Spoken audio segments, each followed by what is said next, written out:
जामिया नगर शाहीन बाग की अगर बात की जाए तो गंदगी का अंबार है। बार बार इसकी शिकायत भी की जाती है। लेकिन जब कारपोरेशन की बात करें या काउंसलर की बात करें अरीबा खान, तो जब से वो काउंसलर बनी है कुछ ना कुछ सरगर्मियां उनकी तरफ से चलती रहती हैं। कुछ दिनों पहले देखने को मिला था कि जो 8 नंबर शाहीन बाग का कूड़ादान है, या आप अभी भी देख सकते हैं कि वो अभी उठाया भी जा रहा है। ये पहले भी इस तरह के यहाँ पे अंबार हुआ करते थे, लेकिन काफ़ी दिनों से इसकी काफ़ी हद तक सफाई भी हुई है। और आज जो अरीबा खान के वालिद साहब हैं, साबिक एमएलए, साबिक रुकन असेंबली आसिफ मोहम्मद खान साहब हैं, वो खुद मौजूद हैं। बारिश भी हो रही है और यहाँ पर एक पूरी बाउंड्री करके वो टीन शेड लगवा के और इसको कवर किया जा रहा है। इसी पर हम बात करेंगे। क्या तैयारी चल रही है, क्योंकि इलेक्शन करीब है, इलेक्शन का ऐलान हो चुका है, एमएलए के दावेदार हैं कांग्रेस की टिकट के लिए, हालांकि अभी लिस्ट नहीं आई है, लेकिन इस बीच में ये सरगर्मी क्या है आप ही नहीं, बताएं। देखिए, ये सब हमारे पुराने वर्क ऑर्डर हुए हुए हैं, टेंडर हुए हुए हैं। और सबसे बड़ी प्रॉब्लम जो है हमारे वार्ड में कि 99% अनऑथराइज एरिया है। और यहाँ कोई भी एमसीडी की ना कोई रोड है, ना कोई लैंड है एमसीडी की, ना हमारे पास जेई का ऑफिस है, ना सैनिटरी इंस्पेक्टर का ऑफिस है। सब यहाँ से 2-2, 3-3 किलोमीटर दूर बैठते हैं। ये एक बहुत ही बड़ी हमारे साथ ट्रेजिडी कहिए या जो भी कहिए कि हम को इस एरिए के ख़ास तौर से डस्टबिन, कूड़ेदान, ढलाओं की सबसे बड़ी प्रॉब्लम आ रही है। क्योंकि हम जहाँ पर भी डालते हैं, किसी के मकानात हैं, किसी को परेशानी है, थिकली पॉपुलेटेड एरिया है। और जो सराउंडिंग में रोड्स हैं वो यूपी गवर्नमेंट की रोड है। वो अपनी रोडों पे कब्जा, आप कहते हैं कि हमारा तो रोडों पे कब्जा हो रहा है। तो इन हालात में ढलाव चलाना यहाँ सबसे बड़ी प्रॉब्लम हो रही है। लेकिन हमने फिर भी किसी हद तक कूड़े को कंट्रोल किया है। और जहाँ हमने एक 2-3 कमिटमेंट किए थे कि हमने कहा था कि हम अलशिफा हॉस्पिटल के सामने कूड़ेदान को बिल्कुल बंद करवा देंगे। वो हमने बहुत पहले, 1 साल पहले बंद करवा दिया था। 8 नंबर पे इसको कवर्ड करवाएंगे, कहीं पे भी आपको गार्बेज जो है सड़क पर नज़र नहीं आएगा। और उसी की एक पहल है कि आज हमने ये बहुत बड़े एरिया में शीटें लगवाई हैं और इसके अंदर जो है एफसीटीएस, फिक्स कॉम्पैक्ट प्लांट लगेगा, जिससे कि मशीनों में कूड़ा डलेगा और वो मशीनें दूसरी मशीनों में ट्रांसफर करेंगी। मतलब यहाँ जो कूड़े का अंबार नहीं होगा, यहाँ जो जमीन पे यहाँ नहीं होगा। जो सबसे बड़ी प्रॉब्लम आती है वो एमसीडी का इतना कूड़ा नहीं आता है। जो बंगाली हैं, जो घरों से कलेक्ट करते हैं, वो बेतरतीब डालते हैं, जहाँ चाहे डाल के चले जाते हैं। लेकिन अब वो जब रिक्शे में लाएंगे तो डायरेक्ट वो उन मशीनों में डालेंगे और मशीनें जो हैं वो ट्रकों में ट्रांसफ़र करेंगी डायरेक्ट। 24 आवर सर्विस रहेगी। उसके लिए हमने प्लेटफॉर्म के लिए 42 लाख रुपए का पहले से टेंडर करवा रखा है। अभी तो हम उस जगह को घेर रहे हैं, अपनी उसमें ले रहे हैं। इसके बाद इसके अंदर काम चलेगा और इसके अंदर कॉम्पैक्टर लगेंगे, मशीनें फिक्स लगेंगी, जो उसपे 24 आवर्स 3 आदमी रहा करेंगे, 24 घंटे। मशीन के ऑपरेटर रहेगा, 2 आदमी आसपास की सफाई के 8-8 घंटे की शिफ्टों पे काम करेगी। ये हमारा एक बड़ा ख्वाब था और इंशाल्लाह अब ये ख्वाब हमारा पूरा होने जा रहा है। अनऑथराइज में कहीं पे भी कॉम्पैक्टर वाली टेक्निक जो है, या एफसीटीएस कहते हैं, वो नहीं है। पहली बार शायद ये देखने को शाहीन बाग में मिलेगा। लेकिन जिस तरह से यहाँ की आप अब एक तरह से बाउंड्री कर रहे हैं, इसको घेर रहे हैं, एक आपका जो वादा था अलशिफा को लेकर कि अभी आपने उसका जिक्र भी किया, अलशिफा का कूड़ेदान आपने हटवाया, और लेकिन उसके बाद वहाँ पे जिस तरह से यूपी इरिगेशन ने वो रोड बना ली, बाउंड्री कर दी और वो दीवार तकरीबन मुकम्मल भी हो गई है। देखिए, वो अगर आप शायद लोगों को एहसास नहीं है, ये तकरीबन 15 साल से उस जगह को घेरने के लिए लगे हुए थे। जब मैं काउंसलर था उस टाइम पे भी इन्होंने 2 बार ट्राई किया था, हमने रुकवाया मौके पे जाकर। और अभी भी 1-1.5 महीने पहले मैंने और अरीबा ने रुकवाया था और उसमें पूरी फाउंडेशन जो इन्होंने भरी थी उसको तोड़वा के और उसमें मट्टी भराए थे। लेकिन अनफॉर्चुनेटली आपसे हमसे पहले अमानतुल्लाह वहाँ पहुँच गए और वो उनसे कंप्रोमाइज़ की सिचुएशन में आ गए कि 4 फीट पीछे कर लीजिए, 2 फीट पीछे कर लिए, और उन्होंने स्टेटमेंट भी दिए कि साहब मैंने 4 फीट पीछे करवा दिए, है ना? अब उन हालात में हम जाते तो वहाँ आपसी कंट्रोवर्सी होती और वो ये मैसेज देने की कोशिश करते कि साहब इन्होंने क्योंकि एमसीडी, वो इरिगेशन वाले और पुलिस वालों से झगड़ा कर लिया, इसलिए बाउंड्री आगे हो गई, लेकिन है ना? दूसरी कंडीशन तो ये भी हो सकती थी ना कि आप लोग मिल के और सब बात करते, तो शायद इस तरह की कंडीशन नहीं आती, वो क्योंकि वो देखिए, आपके नाम से मैं तो बात कर अभी रहे हैं। फिलहाल ना एमएलए हूँ जी। ना काउंसलर है, अरीबा काउंसलर है। वो उसका काउंसलर का जुरिस्डिक्शन बड़ा छोटा सा जुरिस्डिक्शन होता है। एम्स वो किसी सरकार का नुमाइंदा नहीं होता है, वो एक कॉरपोरेशन का नुमाइंदा होता है। और एमएलए जो है वो लेजिस्लेटिव असेंबली का नुमाइंदा होता है, सरकार का एक हिस्सा होता है। सरकार चाहे किसी की भी हो, उसको उसका एक बहुत बड़ा जुरिस्डिक्शन है।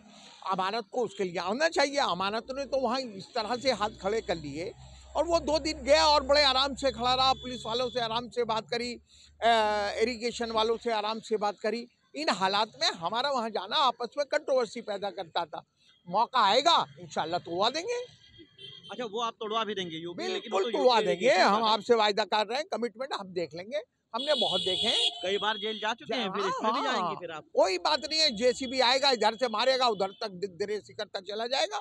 इस बात से आप बेफिक्र। लेकिन हम भी उनको देखना चाह रहे थे जो बहुत ज्यादा अपने आप को कह रहे थे कि भाई हम बहुत बड़े लीडर हैं। मैंने उनका हाल देखा कि वो बेबस, जैसे आपने सड़कों पर देखा होगा ना, वो भिखारी मांगता है, लाउड स्पीकर से एक अनाउंसमेंट होता है, मैं लाचार हूँ, मैं बेबस हूँ, मैं किसी काबिल भी नहीं हूँ। उसी तरह से वो मीडिया के सामने कह रहे हैं मैं क्या कर सकता हूँ, मुझे तो ये गाड़ी में डाल के ले जाएंगे, जेल भेज देंगे, मैं क्या कर सकता हूँ। वो तो लाचार बेबस नजर आया। तो तो फिर ऐसे मतलब जेल जाने लाचार से वो कई बार जा चुके हैं जेल? ना हाँ। नहीं, लाचार बेबस आदमी इतने बड़े एरिया की नुमाइंदगी कैसे करेगा?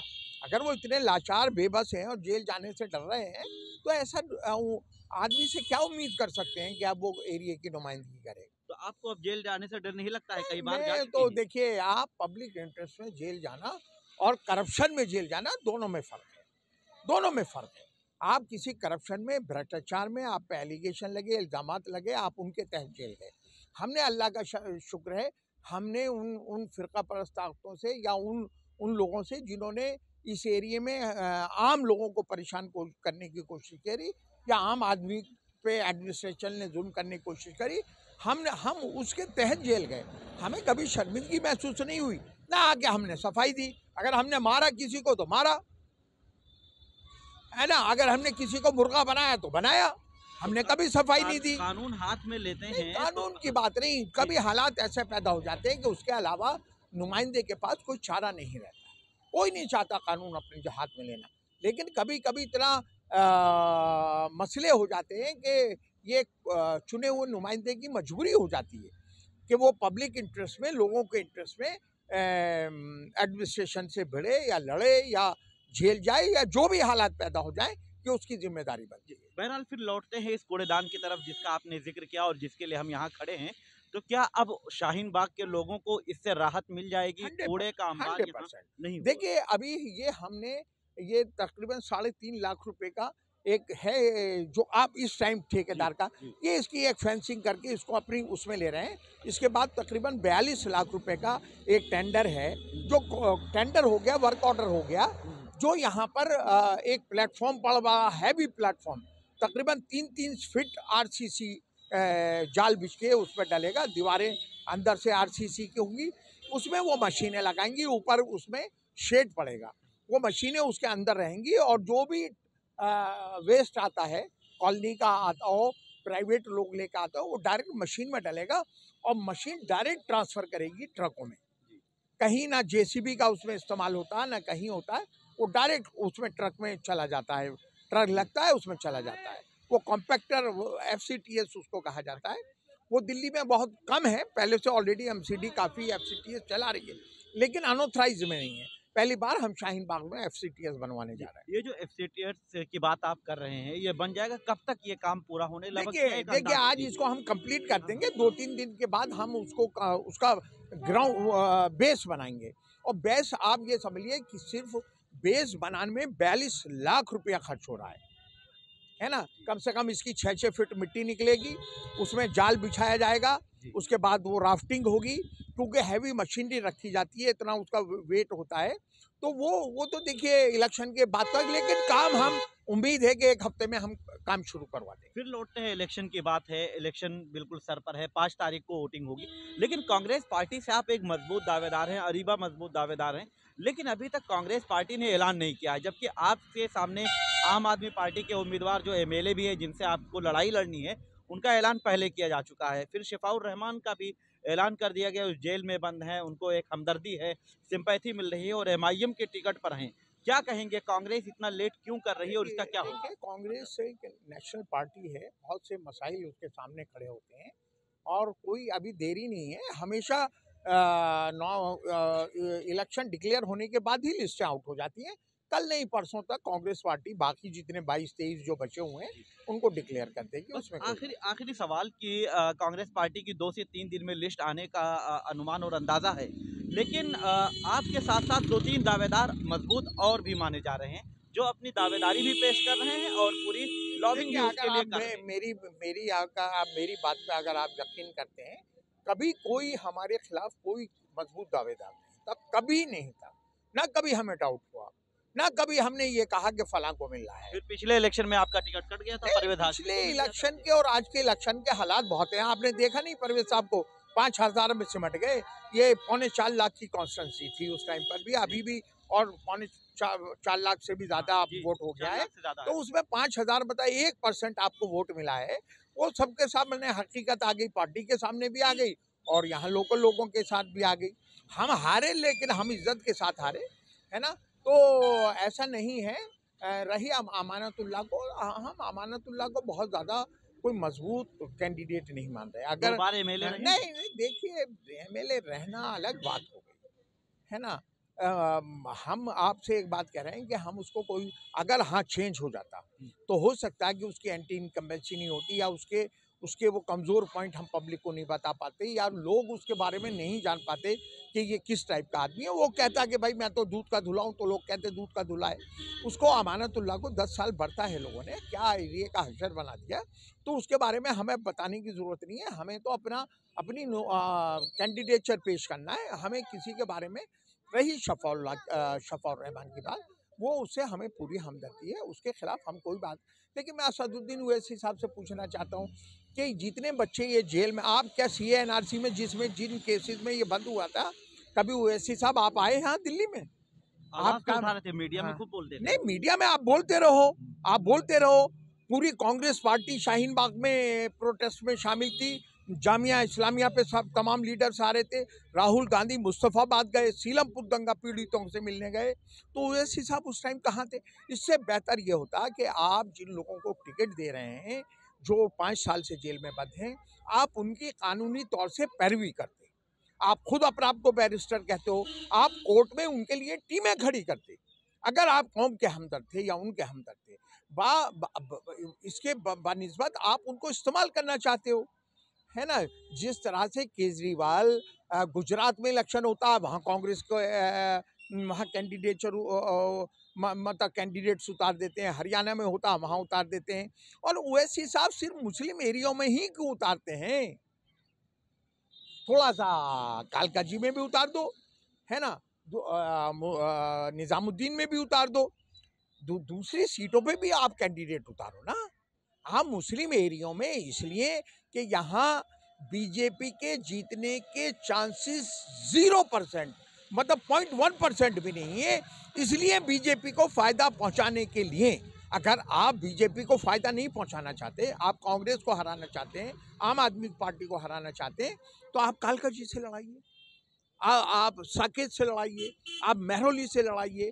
ना जाने 70 सीटें हैं, आप उन्हीं सीटों को क्यों चुनते हो जहां बीजेपी कभी नहीं आई है, और आप पूरी ताकत लगाते हो कि किसी तरह से बीजेपी आ जाए। तो मैं वो यही उनका मुस्लिम, असदुद्दीन ओवैसी भी यही कहते हैं कि जब मैं मुस्लिम इलाकों से लड़ता हूं, तब ये कहा जाता है कि वोटों का बंटवारा तो कराने आए हैं। हिंदू एरियो से जी। क्यों नहीं उतारते वो कैंडिडेट? भाई वहां हिंदू ही उतारते ना। उनकी पार्टी का नाम तो इत्तेहादुल मुस्लिमीन है। तो दो से गवर्नमेंट बनाएंगे वो, 2 एमएलए से, 1 एमएलए से क्या असेंबली इलेक्शन में गवर्नमेंट अब बनाएंगे? कई बार कंट्रोल में रख सकते हैं, 4-5 एमएलए लेके नहीं आते नहीं हैं लोग। नहीं, जी। देखिए, एक बात मैं पूछ रहा हूँ, पूरे हिंदुस्तान की मुस्लिम लीडरशिप को बीजेपी ने खत्म किया। शहाबुद्दीन हो, अतीक हो, आजम खां हो, और ना जाने कितने लोग हैं जो एक स्टब थे। ईडी की रेड, सीबीआई की रेड, इनकम टैक्स की रेड, कोई डिपार्टमेंट, असदुद्दीन ओवैसी साहब के खिलाफ क्यों कभी रेड नहीं पड़ी आज तक? और Z+ सिक्योरिटी उनको और दे दी ऊपर से। उनके कॉलेजेस हैं, इंजीनियरिंग कॉलेज, मेडिकल कॉलेज, दुनिया भर के कारोबार हैं, बिल्डर भी हैं वो बहुत बड़े। आपने सुना कभी ईडी की रेड पड़ी उनके यहाँ? आपने आजम खान का जिक्र कर दिया, समाजवादी पार्टी के वो बहुत कद्दावर और सीनियर लीडर हैं, हालांकि जेल में बंद हैं, लेकिन उनकी पार्टी भी आपके खिलाफ गई है और आम आदमी पार्टी को हिमायत नहीं करी नहीं, दिल्ली में। आजम खान नहीं गए। हम्म, हम उनकी पार्टी की कब सफाई दे रहे हैं? हम तो अखिलेश यादव को नहीं कह रहे ना। हम तो आजम खान की बात, हम मुस्लिम लीडरशिप की बात कर रहे हैं कि बीजेपी आरएसएस ने हिंदुस्तान की तमाम, ओवैसी साहब को छोड़कर, इनमें क्या सुरखाब के पर हैं जो बीजेपी इन पे हाथ नहीं डालती? मोदी के खिलाफ भी पार्लियामेंट में बोलते हैं, बाहर भी बोलते हैं, अमित शाह के खिलाफ भी बोलते हैं, ना कभी एफआईआर होती है उनके खिलाफ, ना उनके यहाँ रेड पड़ती है। तो कोई कोई कोई तो सुरखाब के पर लगे हुए हैं उनमें। क्या लगे हुए हैं ये तो थोड़ा सा आप भी हमें बता दीजिए, क्या वजह है? वो कानून के बहुत माहिर हैं, वो बहुत लफ्ज़ों का इस्तेमाल जो करते हैं बहुत सोच समझ कर करते हैं, और उनके खिलाफ कोई ऐसा इल्ज़ाम भी नहीं है कि उन पर कार्रवाई हो। इल्जाम तो कि आजम खान के खिलाफ क्या था? यूनिवर्सिटी बनाई थी, क्या था आजम खान के लेकिन उन पे खिलाफ? तो बकरी चोरी, किताब चोरी के बहुत सारे किसने मुकदमे। बनाया? किसने बनाया? एडमिनिस्ट्रेशन ने बनाया ना। लेकिन उनके खिलाफ एप्लीकेशन तो दी लोगों ने, किनके? आजम खान के अभी खिलाफ तो अभी एप्लीकेशन। बीजेपी चाहेगी तो ओवैसी किया तो 100 साल का शजरा निकाल देगी। तो आप 100 चाहते हैं साल कि का। वैसे ना लड़े, वैसे कैंडिडेट ना नहीं, उतारे। लड़ने ओखला में कोई फर्क नहीं पड़ता, वैसे खुद लड़के देख लेना। मैं चैलेंज कर रहा हूँ, आज जलीस आ रहे हैं, हारे हुए एमएलए हैं ना, कोई इतने बड़े लीडर नहीं है, उन्हें खुद लड़ना चाहिए ना ओखला से। वैसी को लगा दो ना ओखला से, जमानत जब्त ना हो जाए तो मैं ओखला छोड़ दूंगा। बहुत शुक्रिया आपका। तो ये थे आसिफ मोहम्मद खान, जिन्होंने असदुद्दीन ओवैसी, वाकई में जलील अहमद, इन सब को चैलेंज किया है और कहा है कि अगर हिम्मत है तो आए ओखला में हमारे सामने इलेक्शन लड़के दिखाएं। साथ ही अमानतुल्लाह खान पर भी सवाल उठाया है और अमानतुल्लाह खान को तो मुकाबले से बाहर एक तरह से बता दिया और कहा कि हम उनसे, मेरा कोई मुकाबला नहीं है, क्योंकि एंटी इनकम्बेंसी उनके खिलाफ है, उनके खिलाफ माहौल है, उन्होंने इलाके में कुछ नहीं किया। बहरहाल, आप ऐसी खबरों के लिए देखते रहिए भारत एक्सप्रेस उर्दू और मुझे दीजिए इजाज़त। मैं निसार अहमद खान, भारत एक्सप्रेस, दिल्ली। हमारी वीडियो आपको पसंद आए तो लाइक कीजिए, शेयर कीजिए और सब्सक्राइब कीजिए। साथ ही कमेंट बॉक्स में आप अपनी राय भी ज़रूर दें। और हाँ, अगर फेसबुक पर आप वीडियो देख रहे हैं तो हमारे पेज को फॉलो करना ना भूलें।